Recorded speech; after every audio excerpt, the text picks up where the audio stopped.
US drones using Pakistani airstrips, secret CIA briefings, and Pakistan's intelligence agency helping to pick US targets. Pakistani officials are accused of deep involvement in the US drone program, even as their prime minister campaigns to stop the attacks.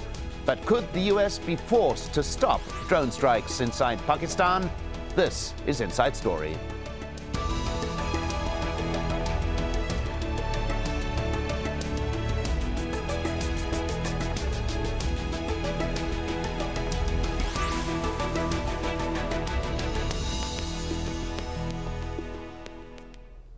Hello and welcome to the program. I'm Mike Hanna. Secret documents obtained by an American newspaper indicate Pakistani officials have been complicit in US drone strikes for years. But that hasn't stopped Prime Minister Nawaz Sharif from publicly calling on the United States to end its drone program. Use of drones is not only a continued violation of our territorial integrity, but also detrimental to our resolve and efforts at eliminating terrorism from our country. This issue has become a major irritant in our bilateral relationship as well.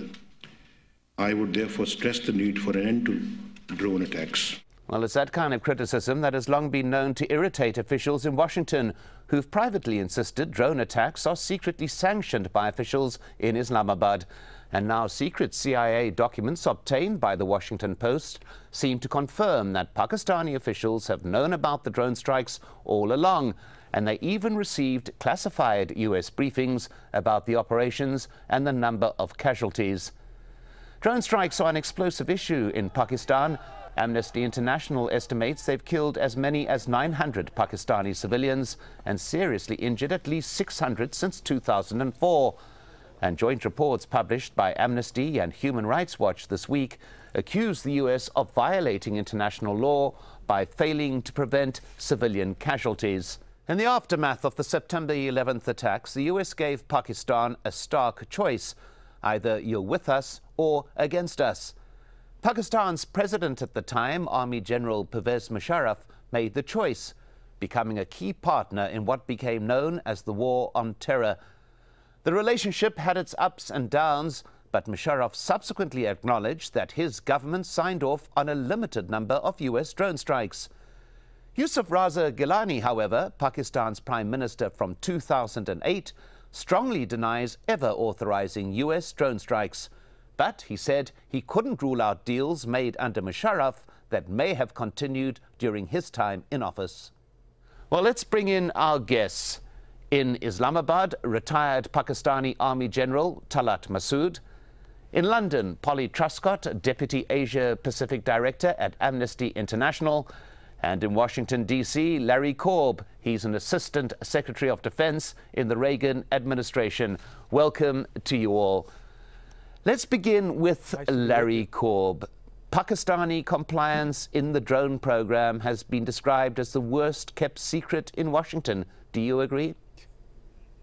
Oh, there's no doubt about it. I mean, everybody knew that they were heavily involved, and the way in which it was done is they could publicly say that they weren't, but, you know, behind the scenes, everybody knew it. Not only were they involved, they were letting us use their airstrips.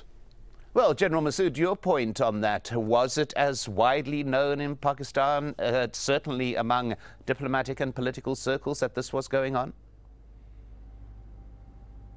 Yeah, absolutely. I think many people who were interested and were wanting to know, they had no doubts about it, that the Pakistani establishment, the government and the military leadership both were giving, they were complicit in it. There is no doubt about it. And they thought that in public they would not acknowledge it, but in private they would say that obviously go ahead, because it is also helping us. And at the tactical level, it did help them. And as you are maybe aware, that one of the general officers commanding in the tribal belt, he actually said it in public that it is good for Pakistan that these drones are being used. And the opinion within the military was, of course, somewhat divided, but more in favor rather than those against, including the chief of the army staff.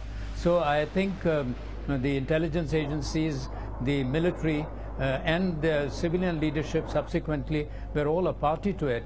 but they did not want to come in public because they thought that it would be a very bad public relations exercise and will show that how weak Pakistan is and is allowing its sovereignty to be violated. But I think this new civilian government has taken a different position. It says, well, we were not a party to that, and we think that on balance, I think the drones are doing much greater harm. Well, General Masood, if I can interrupt you there, if I may, we will return to the point that you are making in a moment. But at the moment, I would like to go to Polly Truscott and basically put the point, if there is compliance by the host nations, so to speak, does that make any legal differences in terms of ending the drone program? Well, as regards a legal difference, perhaps not as in what could change, but the point we've made in our report is we've recognised that while Pakistani officials may have formally, officially opposed the programme, it's been very clear to us through our research that, of course, they've been gathering statistics and sharing information with the US forces and facilitating some strikes. But what we haven't got from them yet is the detail, and that's why we are calling for the detail, which we believe they already have. Certainly, if there are unlawful strikes, which we believe there have been, then they would be complicit in that, and some of their officials should be brought to justice. Well, General Masood, I just want to get back to that point that you were making, that you have had successive civilian governments saying that they knew nothing about it. But let's take the previous government. You mentioned the Sharif one, but let's take the one before that of President Zardari. Now, that government, no doubt, one would expect, would have been briefed by the Chief of the Army Staff, Ashfaq Kayani. Did he leave out the fact that this was happening in his briefing? Well, I think they did, because they did brief even the Parliament, as you are aware, and they gave a very detailed briefing in which a resolution was passed by the Parliament in which they made an exception of the use of drones by the Americans. And they thought that this was a violation of our sovereignty, and it undermined us in many ways, and it does not become of an ally to use our territory for the striking drones. I think there was a lot of confusion. In any case, the previous government had practically outsourced the matters of defense and security to the military leadership. And I think in that sense, they were probably leaving it to the military leadership to decide whatever they wanted. But since this new government has come, they are trying to sort of assert their leadership and trying to sort of correct the balance between civil and military relationship, and trying to say that, well, this is not acceptable to us. We will take up this matter with the US because, you know, it is politically very harmful. And Imran Khan, who in fact has also in a big way, and the religious parties have made an issue out of it. And they in fact have exaggerated to a point that they think most of the problems of militancy arise as a result of US presence in Afghanistan and the use of drones in Pakistan. Well, Larry Korb, to go to you, during your time within the US administration, was this idea of doing business with a military section with the country separate from that of the civilian authority an accepted procedure? Well, in Pakistan, for the longest time, it was the military that was running things. You know, Musharraf, as you mentioned earlier, was a general, and he took over. And basically, until very recently, we've now had two civilian governments elected back to back, so hopefully they're moving in that direction. But previous to that, it was clear who was running the country, and so when you're dealing with another country, you go to the people who you know are the power centers. Hopefully now Pakistan will have a civilian government that will be in charge and will take over for the foreseeable future. Then you would deal with them. And I think the Prime Minister's speech this week in the United States really was a turning point, because he said, look, I'm in charge and I don't want this anymore. So I think we're going to have to work with him to the extent that we want to keep on doing this. I think the thing that changed things was when we went in to get bin Laden and didn't tell the Pakistanis about it. That was an embarrassment publicly, and I think it also annoyed the military who had been working with us. Well, Polly Truscott, to this issue now of a civilian government publicly at least saying that it is vehemently opposed to these drone attacks, does that make the job of those who want to end them that little bit easier? Yes, I mean, we're not necessarily saying that the drone strike program should be ended. What we're saying is that there are unlawful killings, and we believe that they should be investigated and those responsible brought to justice and the families receive compensation. I mean, what we want from the Pakistan government, of course, is that they tell us if they are so opposed to the strikes, then they should be sharing the information they have on the numbers that they believe are of unlawful killings where there are civilians who've been killed. They should be doing all they can to provide compensation, and adequate compensation, to the victims of the drone strike killings and injuries. And they should be refraining from assisting the US further in any strikes if they are deemed to be unlawful, and we have evidence that some of those strikes have been unlawful. Polly Truscott, I just want to clarify here, you are not calling for an end to the drone strike program per se, but you are seeing want an end to what you call illegal actions within that program or greater transparency. Can you be specific about exactly what the demand is? Our concern is that some US action appears to be violating international law, and that should not be happening, and where there are such violations, they must be investigated and those responsible brought to justice. So it could be that some of the attacks that are taking place through the US drones program may be lawful, but what's so difficult to determine is that the US has been so very secret about the legal rationale for those killings, and there's little to no oversight of their drones program, and this in effect gives the US government a license to kill anyone they want, where they want, that they believe is a threat, and that sets a hugely dangerous precedent around the world. So our concern is that lack of oversight and that lack of transparency. Once we understand better that legal rationale, then we can determine that there's the scope of violations and then ensure that some are brought to justice. But at the moment it's so murky, it's very hard to know how bad the problem is. Well, General Masood, now we're hearing the words illegal actions. Is there an onus on the new government, the civilian government, to actually investigate to what extent these acts were illegal and whether there was Pakistani compliance within essentially breaking domestic and international law? Well, I think where they gave permission and they knew all this, I think to that extent, I think they cannot hold the US responsible for it. But if they have not given permission and their consent, and the drones are still being used and continue to be used, now that the civilian government has categorically said that it does not want the US to use the drones, and any strikes of drones would obviously violate international law and Pakistan's sovereignty. And if anyone is killed or was previously killed without the permission of Pakistani government or any leadership, either military or civilian, then I think what she has been saying would hold true. So I think we need to investigate, and I think then Pakistan should cooperate in that regard, because definitely the innocent people who have been harmed because of this must be compensated. And the other aspect of it, which I think has not been highlighted, is the psychological aspect of the drones. The drones, as a matter of fact, the innocent people are so worried and all the time concerned that it might land on them, has made their lives very, very sort of full of tension. And I think that aspect cannot be set aside. Critics increasingly point out that drone strikes are fueling anti-American anger. Nabil Khoury, a former US Deputy Chief of Mission in Yemen, recently wrote, "Drone strikes take out a few bad guys to be sure, but they also kill a large number of innocent civilians.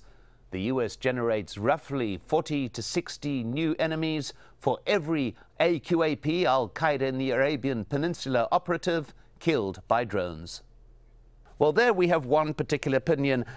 Polly Truscott, I'd like to go to you. Does that kind of argument, is that something that you would be advancing again, that the action itself goes contrary to what it is intended to do? I mean, it's not something we've looked at particularly closely. I mean, we're looking merely at compliance with international law. And as General Masood said, I mean, absolutely, we are hearing from ordinary residents who not only fear attacks from Taliban and others, but also attacks from Pakistan armed forces and also from the skies. So yes, a terrible climate of fear for many people there. Yeah. Well, Larry Korb, the current US administration argues very strongly that this is a very important part of combating ongoing activities by those who would attack the United States and other democracies, as the US would put it. What's your view? Are the drone strikes, do they have an impact, a positive impact, as the US administration would have? Well, you've got two issues here. One is whenever you're using military force of any kind, you have to take a look, is it going to help you more than it hurts you? And using drones, or whether you put special forces in, if that creates blowback and creates more enemies, you need to take a look at that.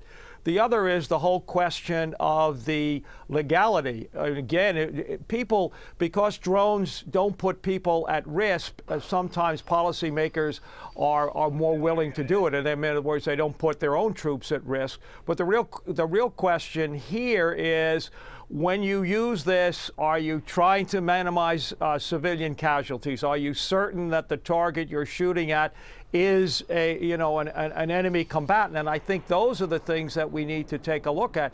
Now, from what I understand, after the Amnesty International report came out, a lot of people said, no, before those strikes, we had lawyers look at it, we checked with the people on the ground, and sometimes, unfortunately, in war and combat, you have innocent civilians killed. But I do think that overall, the drones and special forces are going to be the way that the United States is going to deal with what they call the global terrorist threat, whether it's on the Afghan-Pakistan border or whether it's in Africa. Well, Polly Truscott, I mean, your view on that particular statement there, I saw you shaking your head, but is it acceptable, do you think, that with safeguards that you are demanding, such programs are for the greater good, or could be, as the US administration would argue? Well, I think we'll know a lot more about that point of view once we see some action on the current problem. Where are the answers? The US hasn't even acknowledged that it's killed a 68-year-old woman and injured 9 children on their land. Why wouldn't the US even acknowledge the killing if they believe that what they're doing is so precise and lawful? So let's see some recognition first of the cases that we've highlighted in our report. Then we'll have a better understanding of the intentions of the US government and the possibility that they could be used in any lawful way going forwards. At the moment, we remain very sceptical about the possibility that this program could be contained in a lawful way. And also, we're already assuming that the legal rationale is one of an armed conflict situation in Pakistan. It could be that it's not at all times, in all places, in the tribal areas, could one say that there's been an armed conflict situation. If there's not, then laws of war don't apply. We're looking at human rights law, and if we're looking at human rights law, then in fact it would appear that probably the drones program itself would not be consistent with the criteria and would be unlawful. Well, General Talat Masood, the issue within Pakistan itself, as we've mentioned on a couple of occasions, it has been a domestic political issue. We've had people fighting a recent election campaign on the platform that these drone strikes would be ended. Now, Nawaz Sharif attempting to open a new era of relations with the US, just promised another $1.5 billion in aid. Does this play on the minds of the current government, what it is weighing up here, meeting public demands to end the drone strikes, but at the same time protecting its relationship with the United States? Yeah, it is in a dilemma because it has given an assurance to the people that it will do everything possible to stop drones, and it also now thinks it's a matter of prestige also for this government and also because the opposition, and especially as I said earlier, Imran Khan has said that. What is also worrisome that if the United States is allowed to use the drones freely, then other countries will also do the same. And there will be a complete confusion and a law of the jungle as far as the use of drones is concerned. And that's a very dangerous precedent that the U.S. might be setting, and that might come back to the U.S. and haunt it. That's also a thing which we cannot sort of, as an ally and as a friend of U.S., ignore and advise. I think even if we are a small or a medium power, we have to say that you know, you are using drones today in Pakistan, Yemen, Afghanistan and all that, but what about China and Russia and India and others start using the same, and using the same argument what you are doing in order to preempt you know, a possibility of terrorist attack, and you are doing it you know, you are targeting people in which, of course, if your intelligence is not that accurate, then you might be hitting the civilians who are absolutely innocent. So I think these aspects also need to be truly addressed in a very genuine way for the benefit of also the United States as well as the rest of the world. Well, Larry Korb, your opinion on that the U.S. is setting a precedent. Is there any consciousness within those who are intent on maintaining this program that this could be the case? Yeah, there's no doubt about the fact that we need to separate two issues. One is sort of the technology. The other is this is an act of war. I mean, we sent 100,000 troops into Iraq. Was that legal? And, you know, was there so much cost to that? You know, a lot of people say it wasn't worth it. And then you get the technology because it's easier to use since you don't put your own men and women at risk. And I think the general is correct. Other people are going to get these pretty soon, and the question becomes, if they use them, will that also be considered an act of war? And, you know, my own opinion is this is an act of war, regardless of whether you send troops on the ground or you use drones. And you have to ask yourself, is it legal to do that? What is your justification? If you look at the situation on the Afghan-Pakistan border, the UN and NATO authorized us to go in. You had the Bonn Conference that said it, you know, legitimized us using force to get the Afghan government to take control. And the reason the United States attacks these targets is because a lot of people use those areas to come back and fight in Afghanistan. Well, Polly Truscott, your view, this massive public spotlight that we have had in recent weeks, you have had these reports now being delivered, one to the United Nations, you have the Amnesty International report. Now, is all of this blaze of publicity together with this leaking of documents, do you think this can have an effect? Are you hopeful that there would be some result out of all of this? Obviously we are. We're a human rights campaigning organisation. The whole point of doing this is to shake everyone up, show them what some of them have been ignoring or not known about, and to ensure that we see some change. So yes, we are very hopeful that this debate will at least provide some checks in this programme being rolled out across the globe, or perhaps, as we've heard through the US administration, going more for low-level fighters, and then the confusion about who is or who is not a combatant. So we very much hope that that we will see more openness about the legal rationale and some of the policy and facts around some of the strikes. We'd very much like to see that from the US government. Would like further information from the Pakistan government. We've got to have better oversight of the US drones program. We hope that US Congress will take that forward. And of course, there's some very specific, heartbreaking stories that we've highlighted through our research. There are very few there. We've got 9 very specific cases. We would very much like to know more about the circumstances from the US government's point of view. The US needs to acknowledge the killing of the 68-year-old grandmother, the 18 labourers, the killing of rescuers in a second strike who went rushing forwards to help others. So let's get some very specific answers to our very specific cases, as well as that oversight and a little bit more transparency. We'll remain hopeful on that. Well, at that point, thank you so much to my guests, General Talat Masood, Polly Truscott and Larry Korb. And thank you very much for joining us on this edition of Inside Story. If you want to send us your feedback, just email your thoughts to us at insidestory@aljazeera.net. I'm Mike Hanna. Thanks for watching. Goodbye for now.